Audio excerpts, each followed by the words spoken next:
Good morning, everyone, and welcome to today's webinar hosted by PYA, Fiscal Year 2023 Final Rules. Are you ready for October 1st? PYA is happy to present today's webinar on this important topic.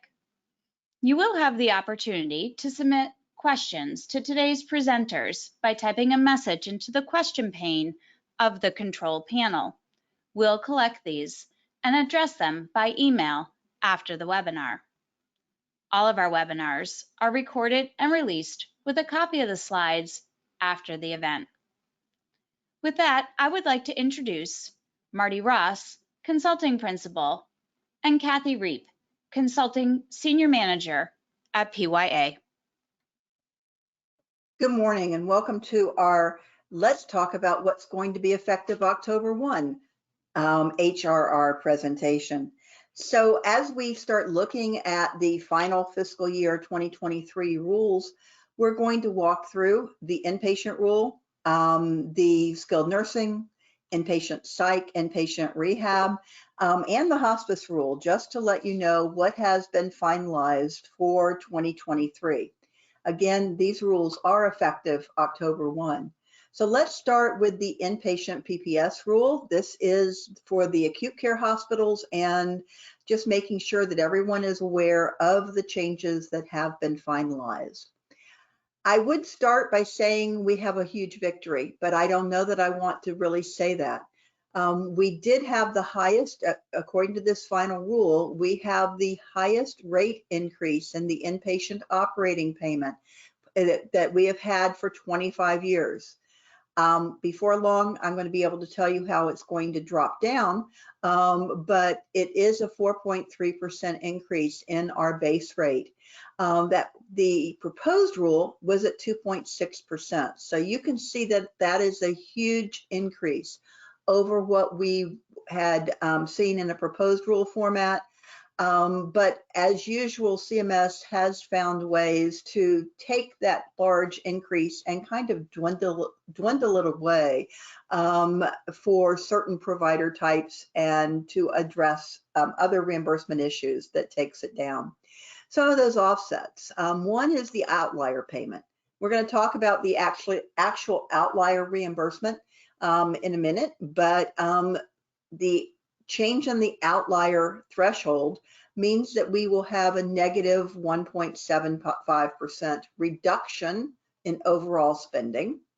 We're also going to see a 0.3% negative reduction in spending for disproportionate share. If there is not legislation between now and the end of September, we're going to see another 0.6% reduction in spending because of the low volume hospitals and the Medicare dependent hospitals.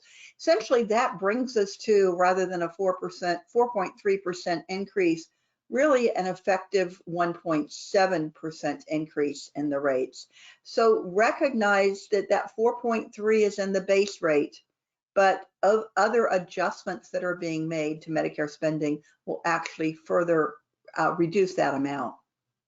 The actual conversion rate that we're going to be looking at for 2023 is $6,375.74. I will show you that broken down in just a minute. The capital rate, remember on the inpatient side, we have a separate payment for inpatient operating versus inpatient capital. The capital rate will be $483.76. That is a 2.3% increase over where we are in 2022. As you are aware, first of all, if you are not a meaningful user of electronic health records and or if you do not submit quality data or accurate quality data, there is a reduction in your update factor. This breakdown actually gives you the various reimbursement amounts depending upon if you are a meaningful user and submit quality data. That is that first one.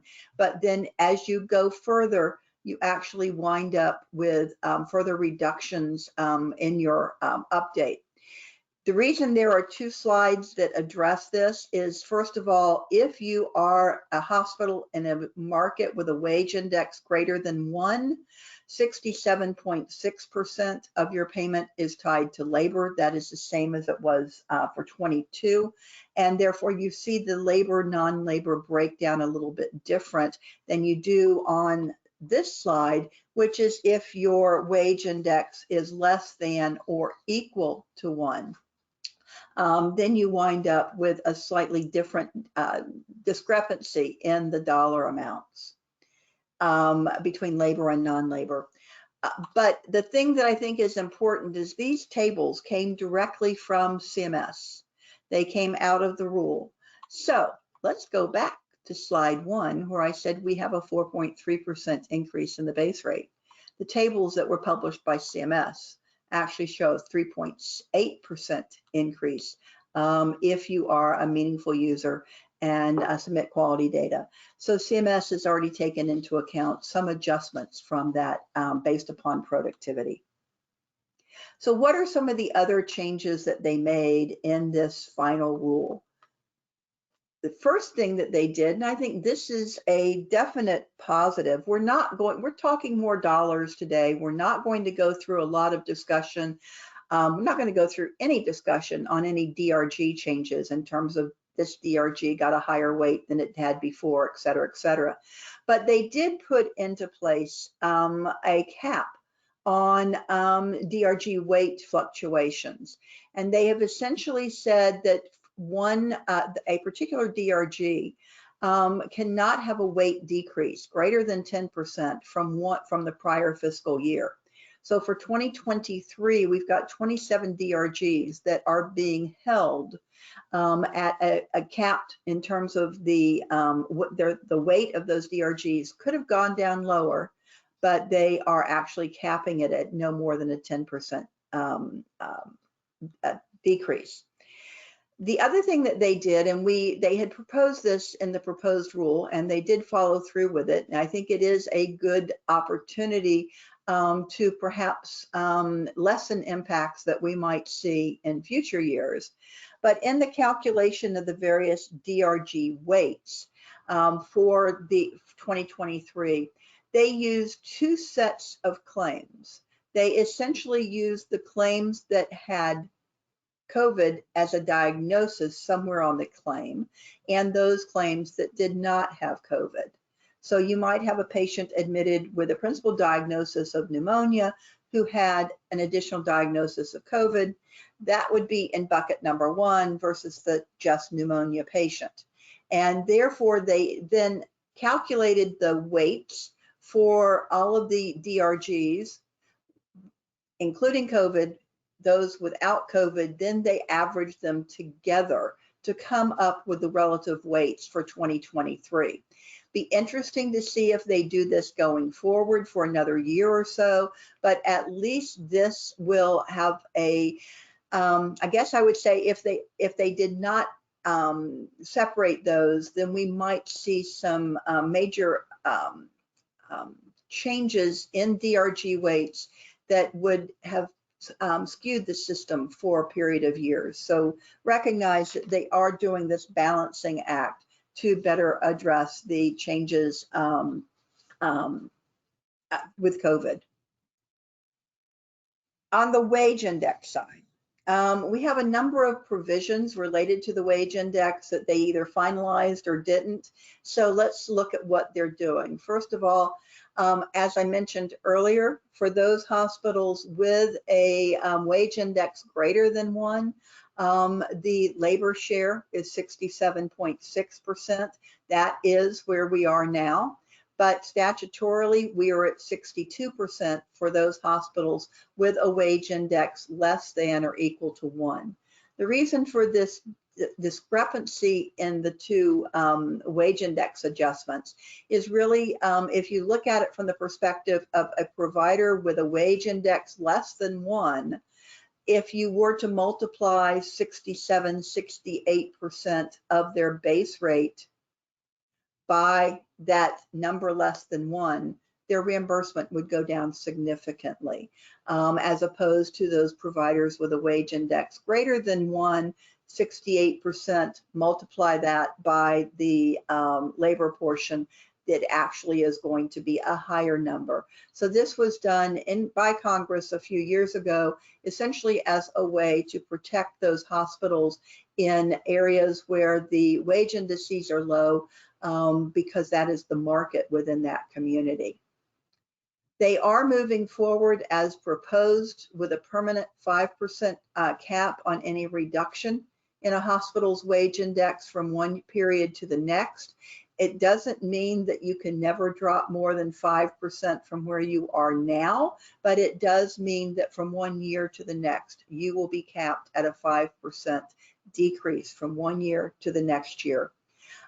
This is going to be implemented in a budget neutral manner. They move forward with that, and I had questioned when we did this as a call on the proposed rule whether they would actually do it in a budget neutral manner because of some previous court decisions. CMS is appealing those court decisions, therefore they are moving forward with this particular action and doing it budget neutrally. They're going to use 2019 occupational mix data. And they are using 2019 data now. They will continue to use it for 2023 and probably 2024. The issue that we have to face with that particular adjustment is I think occupational mix might have shifted significantly over the last couple of years. And so the next occupational mix survey and the use of that occupational mix assessment, I think, is going to make some major changes across the country. Remember that the occupational mix is looking at your ratio of RNs to your total nursing staff compared to a national average ratio of RNs to total nursing staff. So when we get into this, 2019 was a little bit different than 2020, 2021, and the number of higher level nursing staff that we used. So going to be interesting to see how this is ultimately modified in the future. Within the wage index, we had a provision that has been actually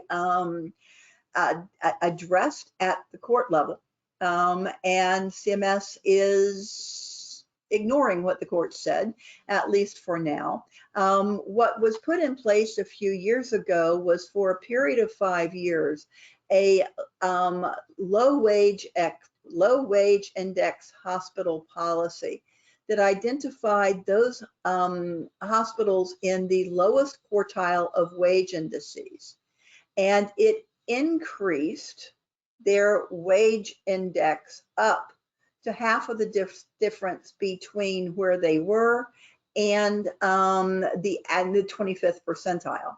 So they got a little boost, and this was done budget neutrally.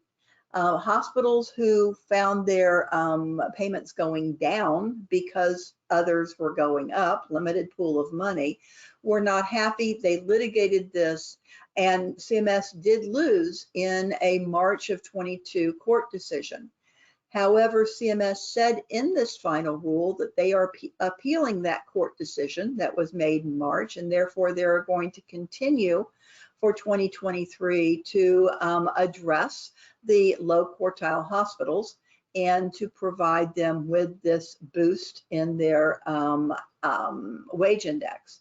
The 25th percentile for 2023 is calculated at 0.8427. That is higher than it was for 2022. And so we are, but it's still, there will be 25% of the hospitals within that bottom quartile who will see their rates adjusted. Well, it'll be interesting to see the outcome between now and next year in terms of the any additional court action. And that's why when I raised the issue on the previous slide related to the 5% cap being done in a budget neutral manner, it will be interesting if CMS loses on the low quartile issue being done budget neutrally, if that will carry forward into the 5% cap So it'll be something that we have to monitor between now and next year. Another adjustment that they are making to the wage index calculations has to do with the rural floor. And the rural floor essentially says that no hospital within a state can have a wage index. No urban hospital can have a wage index that is lower than the statewide rural. And in a litigation involving Citrus Hospital v. Becerra, essentially the decision was made that the calculation of an urban floor meant you had to use the rural wage index. So the rural wage index includes those hospitals that have been reclassified, urban hospitals that are reclassified to rural. So if you haven't, in the past, CMS has not counted those reclassified hospitals in calculating the rural floor. Going forward, they will have to include those reclassifications. About 275 hospitals are going to be impacted with this across the country. They will see a significant change in their wage index because, again, those urban hospitals moved into this rural calculation. Outliers. Remember I said at the very beginning that we have the a hit coming from the outlier calculation that actually will reduce some of the overall dollars that a hospital will receive under this program.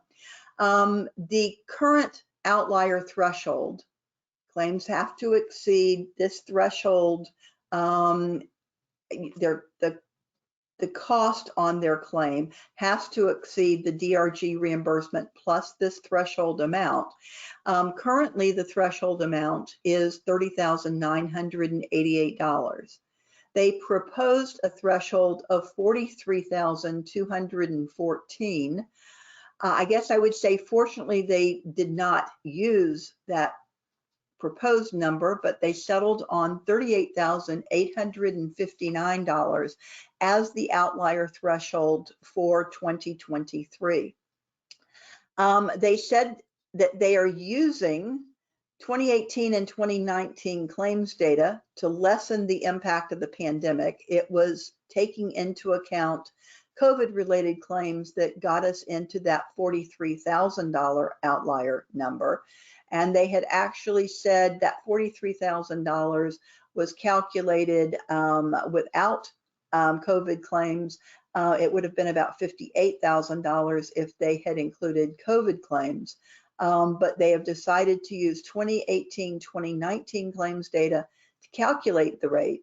And that, again, I urge you to take a look at the impact of this in your organization, because if your outlier threshold, which got you additional dollars if your claim exceeded this amount from a cost perspective, going up nearly $8,000 is going to be a significant impact for some hospitals, I think, in terms of their volume of outliers. More and more claims will not be calculated as an outlier for 2023.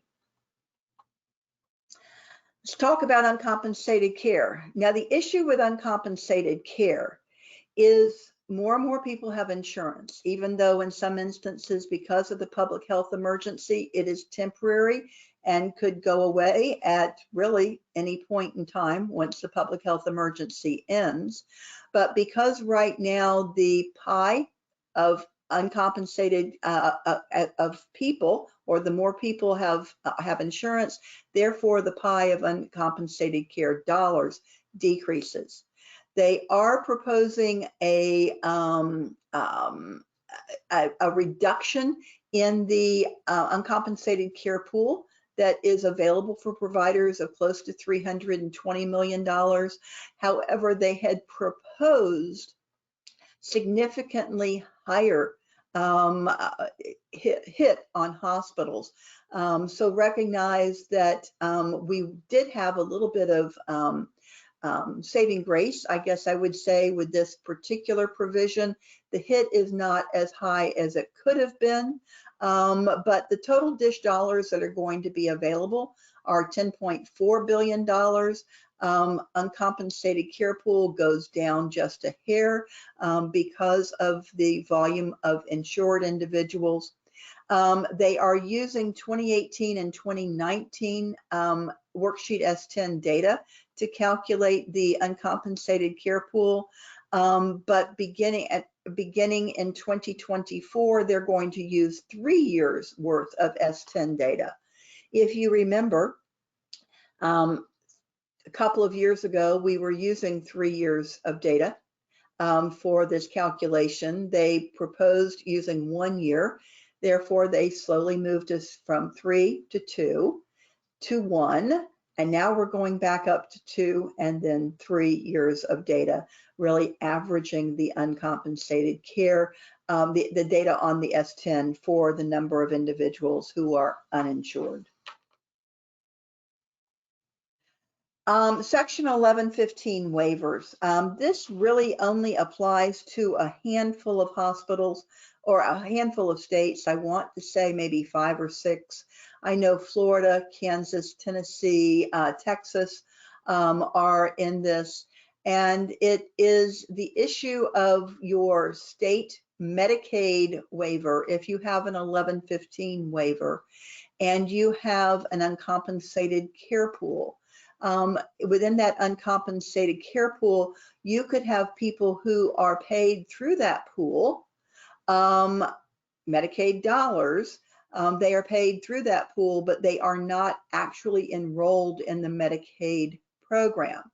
Well, the issue was originally addressed in litigation, the Bethesda case, and in that it was determined that because those individuals were paid using Medicaid dollars, although not on a per claim basis, that the lengths of stay or the days associated with those patients could be tracked and used for Medicare disproportionate share purposes, because these were Medicaid individuals not enrolled in the Medicaid program, but paid for by Medicaid.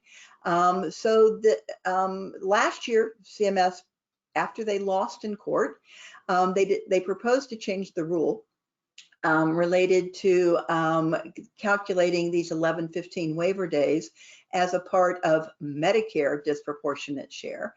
They did lose, so they proposed that they would eliminate the ability to do that through regulation. And a lot of people wrote comment letters last year saying, don't do it, it's inappropriate action, etc. Number of things needed to be revisited. CMS came back in the final rule last year and said, based upon the number of comments we got, we're going to reconsider it. We will be back in touch. Well, they proposed the same thing this year. They got a lot of comments. They said, based upon the comments we received, we're not going to do anything this year for 2023. We're going to go back and reconsider it. Have no fear, this is coming back to you, because if your hospital is in a state that has an uncompensated care pool through an 1115 waiver, this is significant dollars to your hospital. And therefore CMS is going to want to stop this at some point. But the longer it takes them to modify their rules, the more years you can include from an appeal perspective on this particular issue. A graduate medical education. This, again, it seems like so much of the rule this year was in response to litigation, either preparing for litigation or in response to instances where CMS has already lost. And so for graduate medical education, they are looking at the actual calculation of full-time equivalent caps for the teaching programs based on litigation, Milton S. Hershey Medical Center v. Becerra. And essentially in this particular case, what they are saying is, although in a resident who is no longer in their initial residency program. They might not be counted as a full FTE, but they cannot be counted any less than 0.5, which is what was prescribed in statute. CMS had previously been adjusting the residency counts by not counting individuals either as a full resident or a half a resident, and this was litigated. CMS lost, and therefore they are putting into place, beginning with cost reporting periods, beginning on or after October 1 of this year, that the individuals, you're either a full FTE or 0.5. So this is the modification that CMS will be making on medical education. They also are addressing graduate medical education in rural track programs. These are for your rural hospitals that have a teaching program, and they are allowing individuals who, if you have both an urban and a rural hospital, they're in the same rural track, they are able to share cap space, overlapping, because Hospital A has not met its cap, Hospital B has. You can share space in order to get the appropriate number of residents trained. And then also you are able to enter into agreements for these rural track sharing programs, the affiliation agreements, beginning with the July 1, 2023 academic year. So I think providers are going to be starting right now working on these arrangements, although it would not be effective until July of next year, when the academic year actually begins. Low volume adjustments. And this is another area where we have the potential to be losing some reimbursement under the Medicare program if the low volume adjustment provision goes away. And I believe, Martie, it is scheduled to be eliminated. It would have to have legislation by the end of September to preserve it. Or legislation that's retroactive back to September. Okay, so it could be later in the year, but then you're really on this cliff not knowing will Congress act. But it is scheduled to this program is scheduled to revert to criteria that was in place before 2011 if Congress doesn't act. And in terms of that criteria, you would be looking at less than 200 total discharges, including Medicare and non-Medicare, and you would have to be located more than 25 miles from a facility that had an inpatient acute care hospital. The payment adjustment for low volume hospitals is 25% of your total PPS payment. And so while we don't know if this program is going to go away or not, I do want to remind you that if you have a low volume adjustment, you do have to have applied to continue this program by tomorrow, September 1. Don't assume it's going away. In the past, we have had legislation that has jumped in and has kept the program going. But don't just assume it's going away and not apply. Get your application in between now and tomorrow. Also on the same concept, Medicare dependent hospitals. The provision that allows for Medicare dependent hospitals is scheduled to expire the end of September. Again, it will take congressional action to keep the program in place. And it has happened in the past, both for low volume hospitals and for the Medicare dependent hospitals. You have been protected by congressional action. We can't count that it is going to happen. You can't assume it's going away. You can't assume that it's going to be protected. You need to be involved from legislatively, working through whether it be your own government relations team or your state hospital association to really address the fact that these programs have to be continued.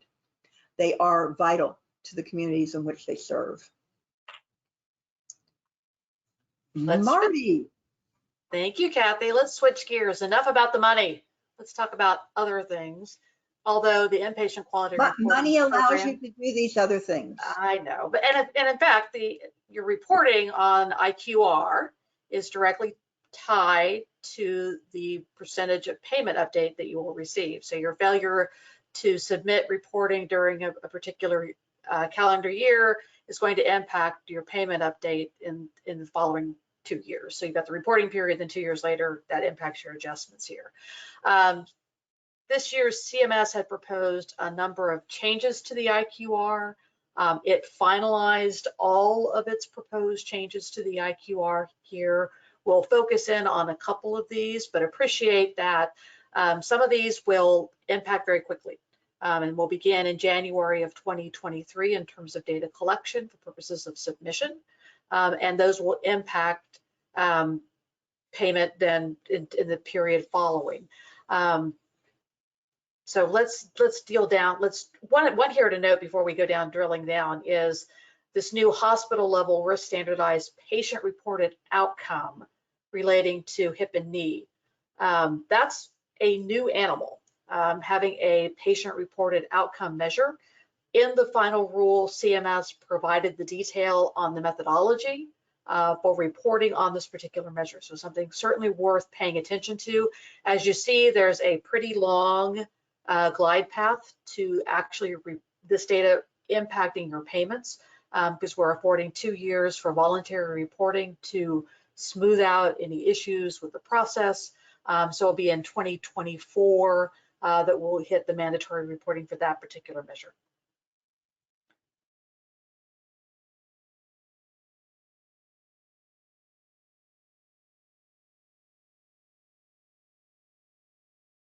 And part of the big news in IQR was the addition of a measure regarding hospital commitment to health equity. This is an attestation measure, meaning that you will go into the system and attest to each of these domains. And thus, it's necessary to respond yes to all of these. Not necessary, you have to respond to each of the measures to score. Hopefully you're able to respond yes on each of these. Certainly this is tied very directly to the CMS health equity strategy to begin collecting this data from hospitals in terms of the commitment they have made around health equity, both as part of the hospital strategic plan, part of your leadership commitment, part of your data collection activities, a focus component of your quality improvement activities.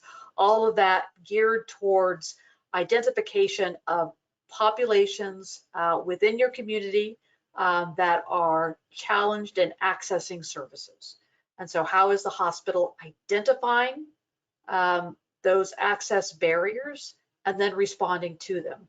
At this point, the focus of that health equity action plan developed by CMS is to identify barriers to access. So it's looking at how you report quality data. And if you talk about readmission rates within your facility, are we drilling down and looking at which patient populations are experiencing higher rates of readmission? And that is then indicative of an access issue among that particular population and how the hospital then can address that. This is all about targeted performance improvement activities so that we're able to identify lower, not looking at the complete patient population, but beginning to segment that population and understanding how the outcomes are being impacted by access challenges and focusing performance improvement activities on addressing those barriers. And that's exactly what this new IQR measure is drilling down on. Very related to this measure, another health equity-based measure. Oops. Kathy, are you going to be able to move me forward? Thank you. It's a new IQR measure on screening for health-related social needs. This is the hospital reporting the percentage of all patients of 18 years or older who at the time of admission are screened for key health-related social needs: food insecurity, housing instability, transportation needs, utility difficulties, and interpersonal safety. The hospital may select the screening tool that it utilizes. CMS references the Accountable Health Communities Health-Related Social Needs Screening Tool. You see there the link to those different tools that you can explore for your facility. CMS is requiring that this be reported not at the aggregate level, but instead reporting separately for screenings across each of the 5 domains so that you are able to indicate where you're reporting the data. Next slide. The other health, again, kind of population health related measure relates to the Global Malnutrition Composite Score. This is hospitals intervening for each inpatient age 65 or older, identifying those who are at risk of malnutrition at the time of admission, then completing a nutrition assessment for those who screen positive, and then documenting any diagnosis relating to malnutrition and developing a nutrition plan for those patients, including a recommended treatment plan post-discharge. Next slide.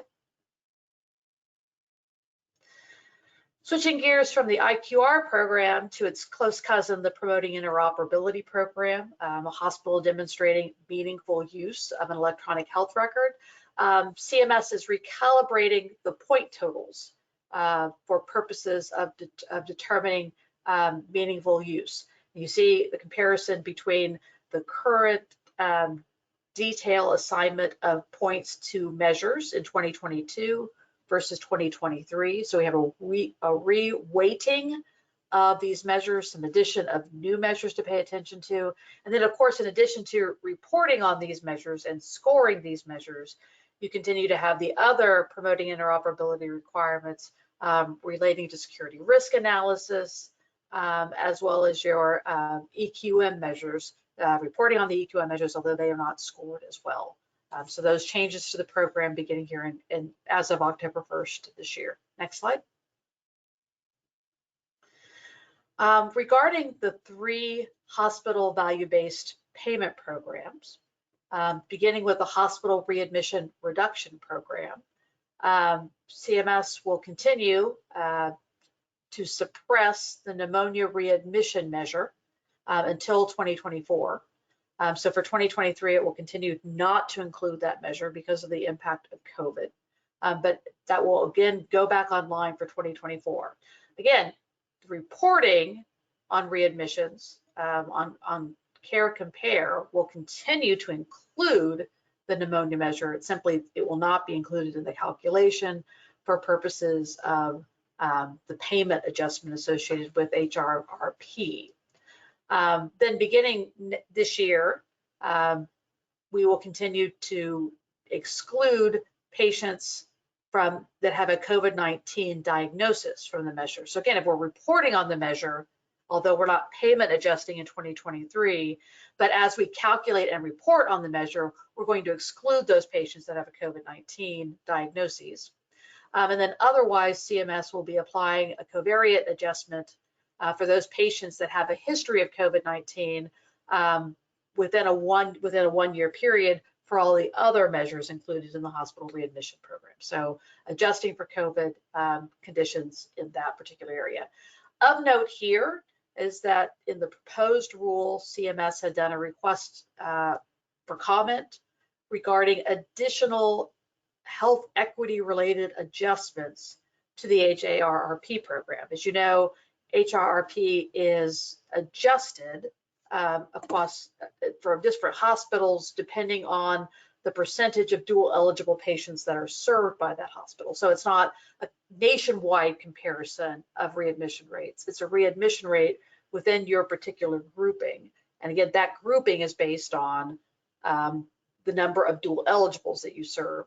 CMS requested comment on whether there's additional criteria that should be considered for those purposes, but did not take any action this year with regard to those comparisons, but be on the lookout next year and in the following years. Martie, Regarding, yes? Before you go on from the hospital readmissions reduction program, they are suppressing pneumonia. There will be penalties this year? Yes. All right. I have heard from people a lot of confusion in terms of whether or not there would be actually penalties imposed on the hospitals.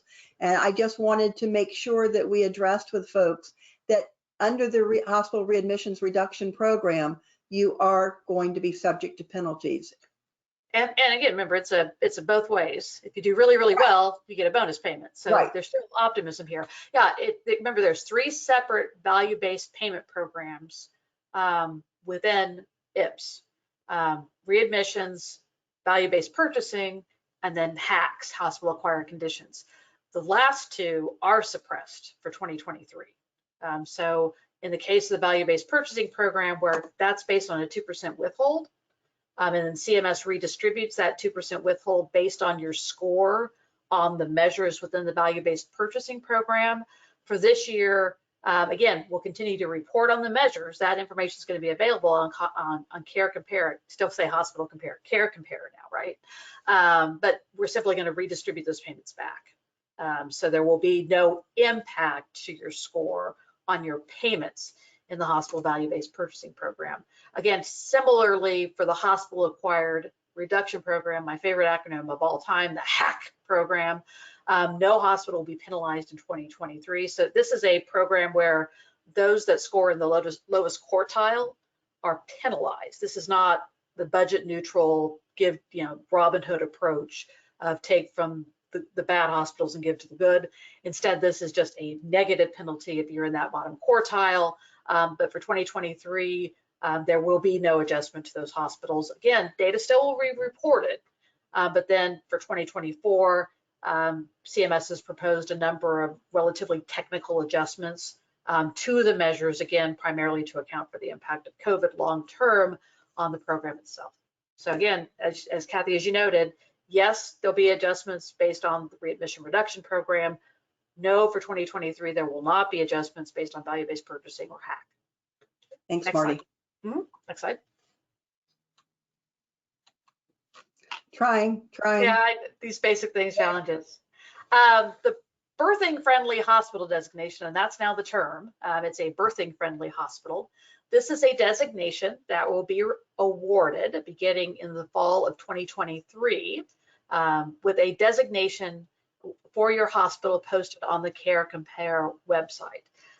This designation is tied to attesting affirmatively to both questions that are included in the maternal morbidity structural measure. That is, in fact, is your hospital participating in a structured state or national perinatal quality improvement collaborative? And are you then, in fact, implementing patient safety practices or new bundles based is in part on your participation in those initiatives? There are pages and pages in this final rule of CMS responding to effectively the same comment. Really, is that enough to earn yourself a birthing friendly hospital designation? And it asks that question in about 7 or 8 different ways. But in the final rule, they say, yes, we are looking for a more robust set of metrics, but you gotta start somewhere. And that this is currently the accepted measure on which hospitals have been reporting now for about a year. And we will use that as the starting point for this birthing friendly hospital designation, with the assumption that the criteria is going to become more demanding on a relatively rapid pace. They note that in IQR for 2023, we are now beginning the process of adding the measures for cesarean birth and severe obstetric complications. Again, we're in that ramp up period. They are not IQR required for 2023, but CMS is indicating as clearly as they can without actually saying it, that as soon as these hit IQR, they are going to become a component of the birthing friendly hospital designation. So going forward, as you're evaluating your hospital performance improvement initiatives, certainly it is time to focus on these particular measures, both where your hospital stands today, both how it stands not across your entire population, but also segmenting performance across certain populations, for an appreciation that this is going to become a component of birthing friendly hospital designation. I always am, these designations I think are, yes, they're public facing. Yes, people will look at data, But I think it's going to be tied to commercial payment. I mean, that's where this is going, is that you're going to see sort of these centers of excellence based on maternity care and decisions being made for network coverage and the like for commercial payers. This is also going to be a signal to Medicaid MCOs of how they treat these, how they compensate these, reimburse these hospitals as well. So this is one, yes, it's starting out really slow, and the bar, it's sort of like, you know, if you're playing limbo, the bar is up there at about head height, right? But very quickly, it's going to start becoming more challenging, and it's certainly something worth paying very close attention to for those hospitals that are courting maternity care as one of their strong service lines. Next slide. It'll be interesting with that, Marty, in terms of, you know, so many hospitals are going to start out with that birthing friendly hospital designation. The media coverage, when you lose it, when maybe you are doing absolutely nothing tomorrow than what you are doing today, but once you've lost that designation, that's where you're going to get the attention. And even though your program is the same, it's once they start imposing more and more criteria, and hospitals lose it, you're going to be getting a lot of focus then. Yeah, and Kathy, it's like you're like, wait, don't implement this until you got a few more measures. And you are reading from the comments that CMS is responding to, and this idea again, you have to start somewhere. Those comments are saying, yeah, you're setting us up for failure. And CMS said, no, we're going to be very clear as we add the measures. They're going to be very well tested measures. We intend to get to a full, robust set of them. They're not going to be surprise measures by any stretch of the imagination. And certainly they are signaling that cesarean birth and obstetric complications are going to be the next big step. And I'm sure we will see that go forward, and I truly expect in the context of how they discuss those measures in the final rule, that they're going to be looking at more than your overall rates on these measures. They're going to be looking at populations, whether it's racial, socioeconomic, however they will break that data down, that's going to be a component of this designation. Next slide. Finally, here is the proposed changes to the infection control COPS. This is a lesson in why you comment on proposed rules. CMS had proposed changes to the infection control COPS for both PPS hospitals and critical access hospitals regarding their continued obligation to report data regarding COVID-19 and seasonal influenza following the end of the PHE. And they stated that they would continue to require the same levels of reporting that are required today through April 30th of 2024. In the final rule, they came back and said, oh, you are really right, commenters. We don't need the same level.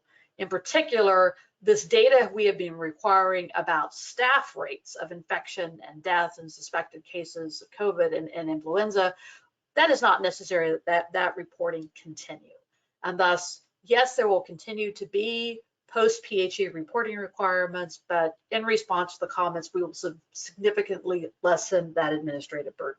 So a great case in point of commenting, almost as good as the impact of the comments on CMS's decision not to finalize its prior proposal that it was going to require hospitals at the direction of the secretary to report certain data elements in the event of a future PHE. So what CMS wanted to avoid was having to go through a regulatory process to establish reporting requirements in the event of future PHEs. They wanted to vest the secretary with the authority to say, hey, we've got a public health emergency in hospitals, I'm going to require that you report and thus there be no regulatory comment process or the like.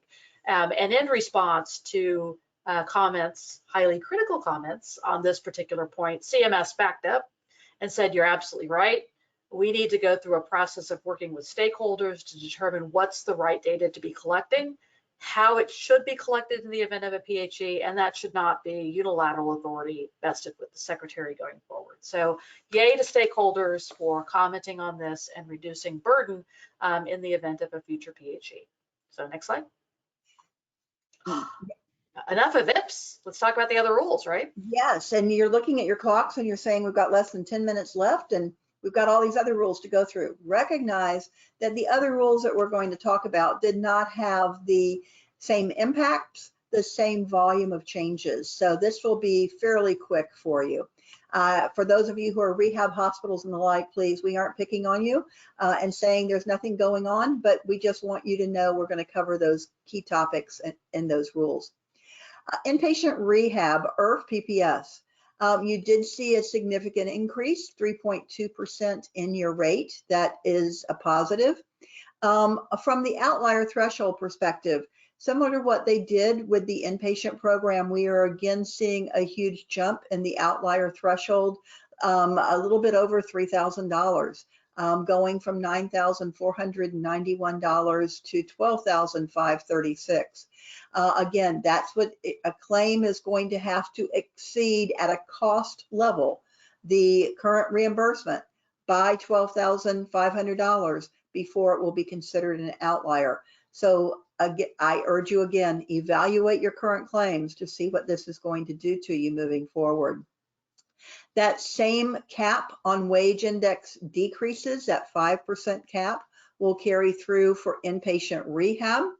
There is a program that they have addressed for displaced medical residents within rehab facilities, and it will allow an individual IRF to receive an adjustment temporarily to its cap of its full-time equivalent cap to reflect any residents that you have added because another IRF training program has closed. So that could be in a freestanding IRF or a hospital-based unit, but if it closes, you take some of those residents, you would be able to adjust your cap, at least on a temporary basis. And finally, on the quality data reporting for inpatient rehab facilities, not a significant change to the data that is reported, but making it clear that you will be reporting quality data on all of your patients, not just on Medicare patients. So this is a change going forward that quality will be reported, quality data reported on all IRF patients. And think about this from implementing it as of October 1. You got a month. For the inpatient psych program, again, an increase in the rates of 2.5%. Another huge jump in the outlier threshold from the current $16,040 to $24,630 before a psychiatric claim, whether this be in a distinct part unit or a freestanding psychiatric facility, before it will be considered for outlier reimbursement. And again, as we said in the past, they are capping the decreases in wage indices from one period to the next at 5%. And lastly, for me, before I turn it over to Martie, to, I think you're doing both of the next two. Let's do hospice real quick. Payment increase, 3.8%.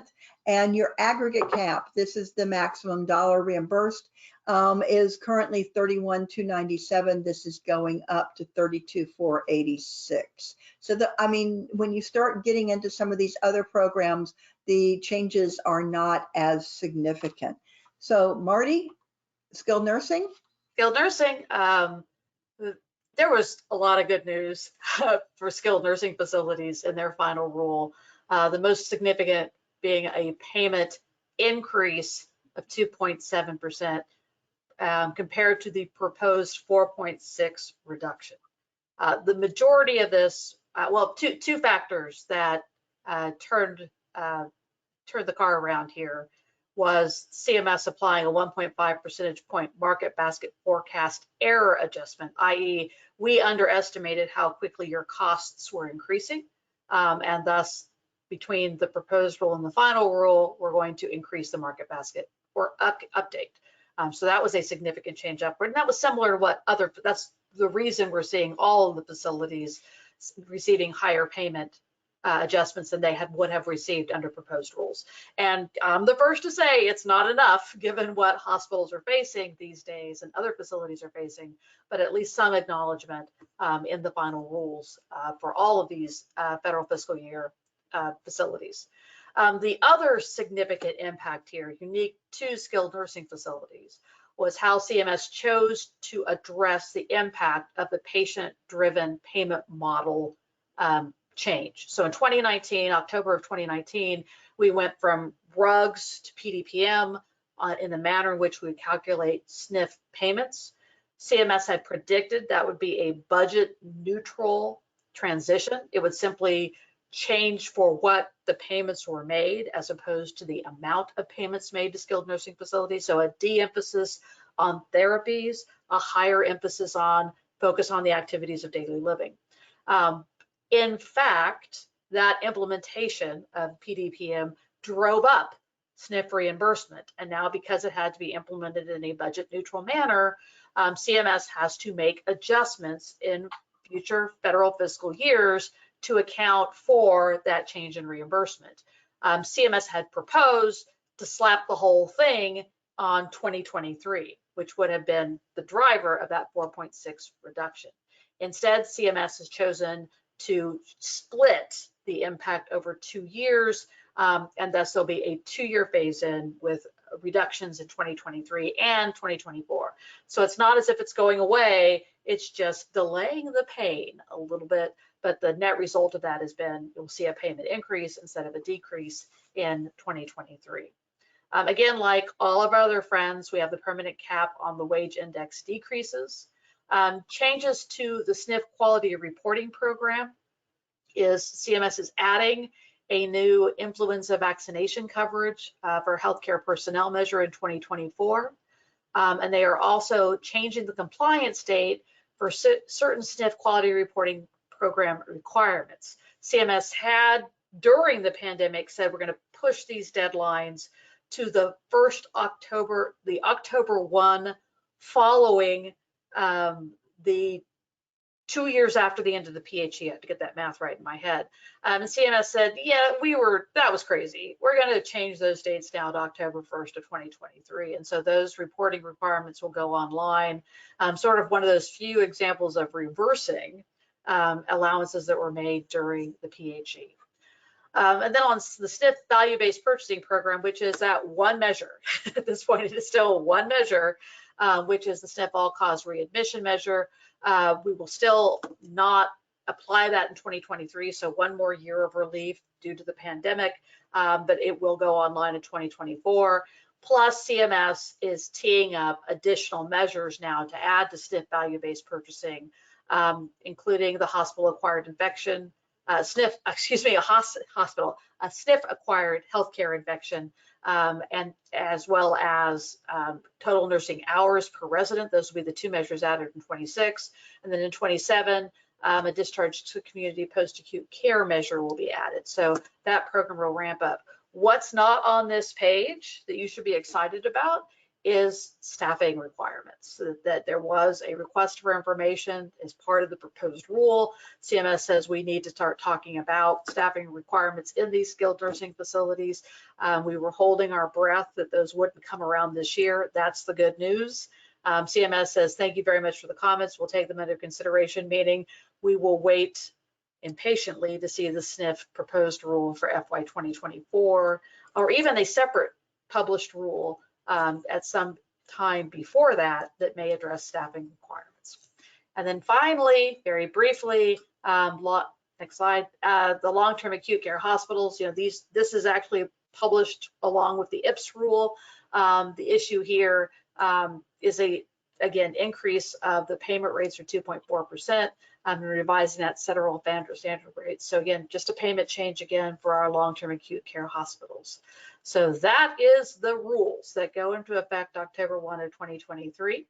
Our next webinar scheduled for 2 weeks from today. So no, it's next week, right? That's right. We're doing this. Yeah, this one's I'm doing. September 7th is a week away. How time flies when you're having fun. Kathy will be taking a vacation from us, but I will be joined by my colleague Angie Caldwell. Oh, you're not going on vacation. You just don't have to do this webinar. But Right. Angie Caldwell from our physician compensation team, we're going to be addressing considerations in developing compensation arrangements for rural physicians. Another preview, which is not on the slide, on September 28th, our colleague Bob Piskowski and Kathy and other friends will be addressing the transparency and coverage. You're not playing along. I never know when you're going to show up, Reep. I just never know. But Bob You and I are in New Mexico. Oh, that's right. That's right. But we will be on, so PYA, Bob Piskowski and other colleagues will be addressing the transparency and coverage rules, as well as the changes to the independent dispute resolution process within the No Surprises Act. That final rule that was the new final rule that was published finally last week, and the changes that it's making to the IDR process. Plus, Bob will be sharing some of our practical experiences. We've been working with clients on the IDR process and the challenges in working with payers in determining appropriate payment rates. Shocking, right? But we'll be bringing that to you on September 28th, so mark your calendars. But again, thank you for joining us today. And one little thing, Marty, I just want to remind you that September 13th, comments are due on the outpatient rule. So please don't forget to address that as well, folks, and get your comments submitted. And before that, September 7th is the Physician rule. deadline for the Medicare physician fee schedule. So comments in there as well. Otherwise, enjoy your nice long holiday weekend. Thanks for joining us. Take care. Thank you. And thanks to our presenters, Martie Ross and Kathy Reep. If you have any questions, their presentation and contact information will be emailed to you, along with a recording of today's webinar. Also, if PYA can provide assistance with audit, tax, compliance, valuation, or physician services, please call or email us. You may also visit our website at pyapc.com for more details about our specific areas of expertise, or to subscribe to receive PYA insights. Please remember to stay on the line once the webinar disconnects to complete a short survey. On behalf of PYA, thank you for joining us and have a great rest of your day.